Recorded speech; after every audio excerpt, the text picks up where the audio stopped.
কাহাৰি কৰেছে আজি মোৰ কৈলাসিক ভক্ত দলে আমাৰ কয় কৰুণাময় আহুত কিন্তু নিন্দুক জনে শ্মশানৰ ভস্ম ধূলাত ভূষণিত ভূত প্ৰেতৰ সংগী অঘৰী আৰু ভগৱা শংকৰ বুলি মোক কৰা তিৰস্কাৰ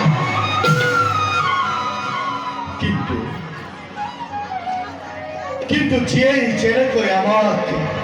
নাভাবি আমি মাত্ৰ জগতবাসীক দেখুৱাওঁ